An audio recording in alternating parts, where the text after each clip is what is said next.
5 years into our marriage, my husband's true love posted a picture of a property deed on her Instagram story. The caption read, "So grateful to Ricardo for transferring this house to me." I stared at the address. It was my address. Confused, I commented with just a question mark. Ricardo's accusatory call came immediately. "She's a single mom, Gabriella. Have some compassion. I just transferred the deed so her son can go to a better school. It doesn't affect us living here." His voice dripped with disdain. "Seriously, you have a heart of stone." Then I heard Mariana's fake, breathy sobs in the background. 30 minutes later, another Instagram story, this time tagging me. "A brand new Mercedes, worth at least 100 grand. Just bought this baby outright." You know what they say, a man's money goes where his heart is. I knew it was a sorry gift from Ricardo. This time, I had made up my mind. I was going to file for divorce. Ricardo came home that evening to find me staring at a birthday cake while swallowing a mifepristone pill. It was the first of the pills for a medication abortion. It was my birthday. I had bought the cake, hoping he would celebrate with me, planning to tell him I was pregnant. I had waited until 7 p.m., with unanswered calls and texts piling up. Only my comment on Mariana's post had gotten an immediate response, a furious tirade. I tried to explain, but he hung up and blocked me. The stress caused cramping and spotting. Ricardo glanced at the pills and the cake. "Whose birthday is it?" "Yours," he asked, frowning. Silently, I put the pills away and tossed the cake in the trash. "A friend's," I said flatly. He seemed relieved. "Your birthday's not until September 28th. It's only the 8th. 5 years of marriage, and he still got my birthday wrong." Ironically, he never forgot hers. He sat down beside me and handed me a small teddy bear. "Mariana asked me to give this to you. She was really upset by your passive-aggressive comment. Just apologize to her, Gabriella." The bear had a Mercedes logo, probably a freebie with a car, and a greasy stain. "I don't want it," I said. His brow furrowed. "What's your problem? She's being the bigger person, apologizing, and you can't even say sorry?" He tried to pull me up, presumably to force me to call Mariana. His grip was firm, and my injured right leg slammed into the coffee table. He had scolded me a week earlier while carrying a bowl of hot oatmeal and texting Mariana at the same time. He hadn't been looking, and the entire bowl landed on my foot, taking a layer of skin with it. He saw the fresh blood seeping through the bandage. "I'll take you to the hospital." "Okay," I agreed. In the car, Mariana's chirpy voice filled the speakers through the Bluetooth. "Welcome back, my CEO. Work hard. Make that money for me." Ricardo's face tightened. "Mariana left this in my car last time. I'll toss it later." "Don't bother," I said quietly. Silence returned. He looked at me surprised. "You're not angry?" I just pressed my lips together. I used to care about Mariana. Now, I didn't even care about him, let alone his mistress. "Just drive. It's late." The hospital was a mile away, just after a U-turn. His phone rang. He answered, a smile spreading across his face. It was Mariana, her voice sugary sweet, asking him to teach her how to drive the Mercedes one-handed. "Mariana has something urgent. I'll drop you off here. The hospital's right across the street. Just 50 yards. He couldn't even be bothered to make the U-turn. He was that eager to see her. I stared at him coldly. "I can't walk." His expression turned icy. "Don't be dramatic, Gabriella. You have a leg injury, not a disability." He yanked me out of the car, telling me to call him when I was done at the hospital. He sped off, splashing dirty rainwater all over my injured foot. A light drizzle started. I stood there, soaked and shivering, tears streaming down my face. 50 yards felt like 50 miles. A sharp pain ripped through my abdomen, and I collapsed on the crosswalk. Cars whizzed by. If a hospital security guard hadn't helped me, I might have been hit. Hours later, I finally made it home, exhausted and aching, only to find Ricardo storming in.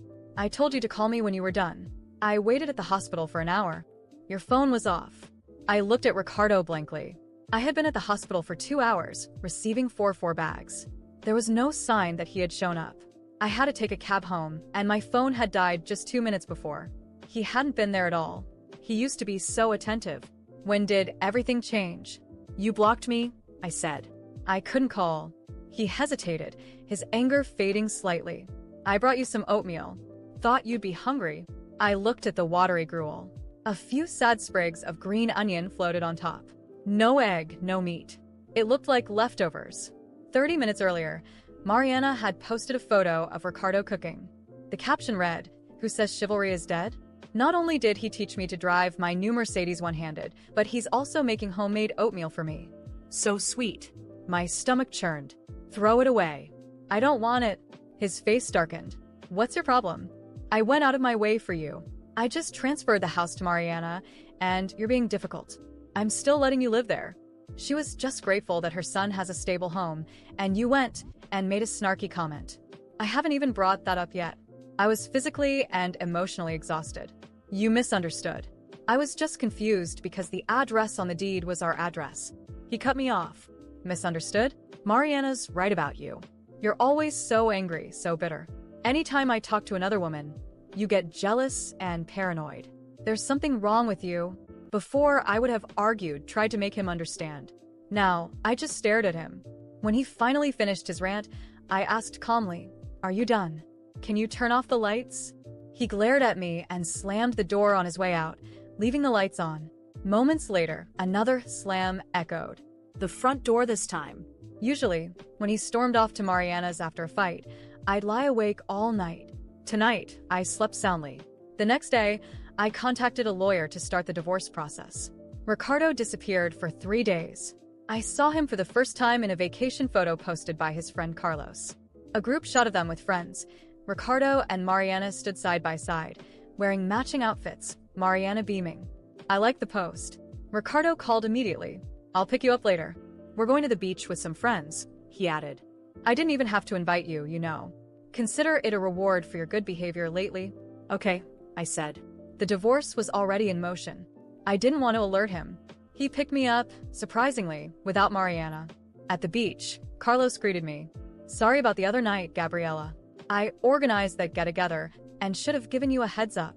I'll take a penalty shot for that later." He was publicly smoothing things over, trying to make me look good. "It's fine," I said vaguely. "Work's been crazy lately. I heard you convinced the top execs to open a branch in Springfield." Congrats. More polite small talk. "We're considering," I said noncommittally. Ricardo marched over, scowling. "Springfield? Why didn't you tell me?" I didn't approve that. I turned and looked at his furious face. The air thickened with tension. Ricardo continued his interrogation. Carlos awkwardly tried to defuse the situation, suggesting they start the barbecue once the grill was ready. Ricardo sat next to me, looking unusually anxious. I promised Mariana I'd transfer the house back after her son finishes elementary school. And, it's my house. I don't even have to explain myself to you. Okay, I replied calmly. Then a familiar figure appeared in the distance.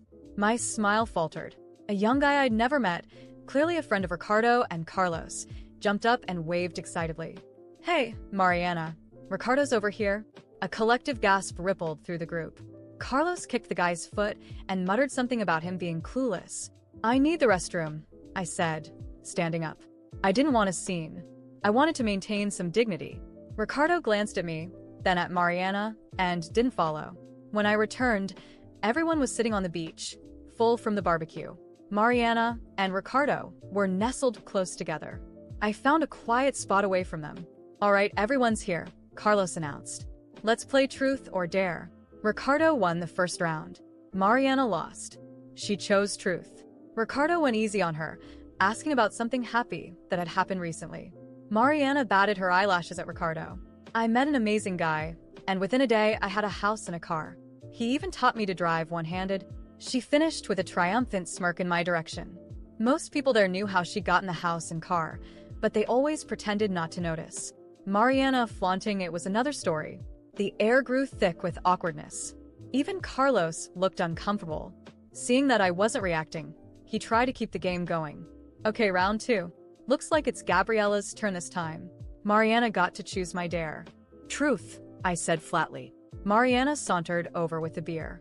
Let's make this interesting, Gabriela. How about a dare? Alarm bells rang. I choose truth. It's easy. Ricardo says you're a great swimmer. Swim a lap for us. She looked pointedly at my stomach. I'm not feeling well. I can't swim, I said firmly. Mariana pouted at Ricardo, who immediately bristled. You're a nationally ranked swimmer. You can't not swim. She apologized to you the other day, and now she's trying to be nice, and you can't even do this for her. He grabbed my arm, ignoring my protests, and with Mariana's help, dragged me toward the water. Mariana took a swig of beer. Here's to you, Gabriella. Show us what you've got. She chugged the entire bottle, putting me on the spot. I told you I don't want to swim, I snapped, irritated. And I didn't ask her to drink. And why can't I choose truth? Mariana started crying. Ricardo's face hardened. He slammed his beer bottle onto the sand. What's your problem? She's not even making it hard for you. She chugged a whole beer. Stop being so difficult. I looked at Ricardo, playing the hero, then at Mariana, fake sobbing. I laughed, a cold, hollow sound. Did I ask her to drink? I said I didn't want to swim, and she forced me. How is that not making it hard for me? Mariana's sobs intensified. Ricardo's face turned thunderous. He rolled up his pants legs. Fine. I'll swim with you, in front of everyone. He grabbed my hair and shoved me into the water. The cold shocked my skin. Water rushed up my nose, and I choked, coughing violently. He didn't let go. My eyes burned, tears and snot streaming down my face. Just as my lungs felt like they would burst, he finally let go. A wave crashed over me. I reached for his pants leg, but he kicked me away. The undertow pulled me under. Icy water engulfed me. It felt like an eternity before I finally surfaced, gasping for air. Ricardo was consoling Mariana, his arm around her. Don't cry. I took care of it. He walked over to me, looking down with contempt. Apologize to Mariana and chug a beer or everyone stared. Ricardo's eyes bored into me. My eyes filled with tears again, but this time they were tears of rage. Ricardo, I interrupted, my voice shaking. Expect papers from my lawyer. We're getting a divorce. Shock filled his eyes. I stumbled away, my legs weak. As I reached the street, everything went black. The last thing I heard were panicked voices. Someone call an ambulance. She's bleeding. There's so much blood. When I woke up, I was in a hospital room. The bright, sterile light momentarily blinded me, and the pain in my body made me wish for unconsciousness again. My abdomen throbbed, my head pounded, and my injured foot felt like it was on fire. A nurse appeared, adjusting the machines beside me. You collapsed on the street, ma'am. An ambulance brought you in, she said calmly, though her eyes carried something else. Pity, perhaps. I didn't need pity. Not after everything I'd endured. Ricardo wasn't there. Of course, he wasn't. A part of me knew he would never bother to show up. I asked the nurse if anyone had come looking for me, but she shook her head. Not yet. Do you want me to call someone? I shook my head, refusing. There was no one. For years, I had isolated myself, cut ties, and silently endured humiliation and betrayal to maintain a marriage that was clearly a farce. Ricardo had taken advantage of that. Mariana was just another pawn in his game of manipulation. But now I was done. The doctor arrived shortly after, explaining that stress and the fall had worsened my leg injury and caused internal complications. I would need complete rest. Rest. As if my life allowed for that. But something inside me had already shifted. As he spoke, I realized I didn't have to accept this anymore. Ricardo had treated me like an outsider in my own life, and Mariana? She had shamelessly enjoyed what was mine, as if it were her right. I felt anger, a deep, burning rage, but alongside it came a strange clarity. I spent 3 days in the hospital, every minute feeding the plan growing in my mind. It was no longer about surviving. It was about taking back control. The first step was simple. I called a lawyer. I explained everything, from the house transfer to the episodes of abuse and humiliation. He stayed silent for a moment before saying, "This won't be easy, but we have a strong case." I didn't want it to be easy. I wanted it to be fair. He began preparing the paperwork, and I knew I was in for a long fight. When I was finally discharged, I returned home alone. Ricardo wasn't there, as expected. The house was silent, but there were traces of him, his shirt draped over the couch, a half-empty glass of whiskey on the coffee table. He probably thought I'd be grateful he still allowed me to live there. I picked up the glass and poured the liquid down the drain. I didn't want any trace of him in my life anymore. The next day, as I organized the house, my phone rang. It was Ricardo. I took a deep breath before answering. "You're out of the hospital?" he asked, with no hint of concern in his voice. "Yes," I replied curtly. He continued, "Good. Listen, Mariana and I are planning a little trip this weekend. I'll swing by to grab some things. Don't worry about it." He spoke as if nothing had happened, as if I were his housekeeper. Before I could respond, he hung up. My hands trembled with anger. but it was perfect. Letting him think he was in control was part of the plan. When he arrived to grab some things, I was ready. He walked in casually, glancing around as if inspecting the place. "You should fix that couch," he said, pointing to a cushion out of place. I ignored the comment and watched as he collected clothes and belongings, acting as if he still owned everything. As he was leaving, I said calmly, "Ricardo, you'll be receiving divorce papers soon." He froze for a moment, then turned to me, laughing. "Divorce? Gabriella, you won't get anything. The house is mine. Everything is mine. You should be thankful I haven't thrown you out." He walked out laughing, and I stood there, my heart pounding. It wasn't fear. It was determination. In the following days, I started taking action. I spoke to neighbors, old friends, even staff at the school where Mariana's son studied. I gathered stories, comments, anything that could expose Ricardo and Mariana's true nature. They weren't untouchable, as they thought. I discovered, for example, that Mariana was recklessly overspending, buying expensive things and flaunting them online. That would be useful later. Meanwhile, Ricardo began noticing something was off. One random day, he tried to enter the house and found that I had changed the locks. I received furious messages, veiled threats about how he would handle this in court. I could barely contain my laughter. He still thought he had power over me. The divorce hearing was scheduled a few weeks later, and I showed up prepared, with my lawyer and a mountain of evidence against him. Ricardo arrived confident, with Mariana by his side, both as arrogant as ever. But as the facts unfolded, the abuse, the betrayal, the property transfers, I watched his smug smile vanish. Mariana tried to intervene, claiming I was exaggerating, but it only made things worse. The judge was clear.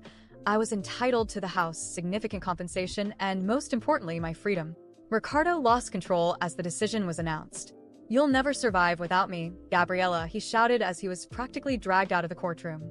Mariana followed him, clearly embarrassed. I just smiled. It wasn't about surviving without him. It was about finally living for myself. Today, the house is peaceful. No Ricardo, no Mariana, no weight of years of humiliation. I've started redecorating, turning each room into something that truly reflects who I am. I don't miss Ricardo. I don't miss anything he represented. All that's left is freedom and the certainty that I will never let anyone treat me the way he did again. And that, more than any revenge, is the greatest victory. When it was all finally over, I sat on the couch in the living room, my living room in my house. For the first time in years, the silence around me wasn't heavy but peaceful. There were no shouts, manipulations, or the constant sense of walking on eggshells. It was just me and the certainty that, after everything, I had won. Ricardo and Mariana vanished from my life for a while after the court hearing. I didn't see or hear anything about them, which, deep down, was a relief. But life has a funny way of exposing those who deserve to fall. It didn't take long before I started hearing rumors about the chaos taking over their lives. Mariana, with her reckless spending, had piled up debts that even Ricardo couldn't handle.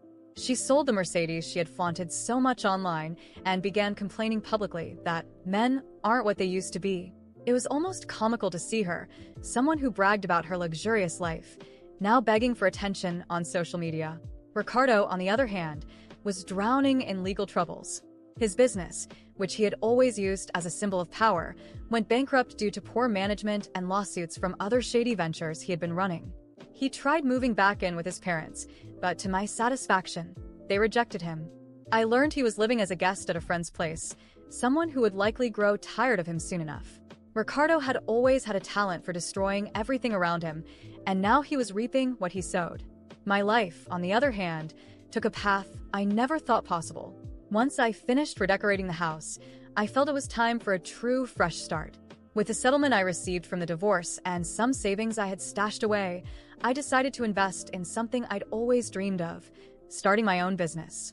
I converted the garage into a small artisan bakery. The space, which Ricardo once used to park his car as a trophy, was now filled with the sweet smell of baked goods and smiling customers. The bakery's success grew faster than I anticipated. Within a few months, I had to rent a larger space to keep up with demand. Today, I have 2 employees who help me run the business, and I'm already planning to open a second location. It's not just about the money. It's about finally having something that's entirely mine, something no one can take away. Still, the anger and resentment from everything I endured show up from time to time. I won't pretend I've completely moved on. There are days when I remember the insults, the humiliation, the times I doubted myself because of Ricardo. But the difference now is that those feelings no longer control me. They're just echoes of a life left behind, a life I will never allow to repeat. The last time I saw Ricardo was by chance while walking downtown. He was on a street corner, arguing with someone who seemed to be the owner of a restaurant. He looked thin, his face gaunt, wearing clothes that barely fit. I stood there for a moment, not out of pity, but to take in the scene as a reminder that people like him always end up this way. He noticed me from afar, but didn't say anything.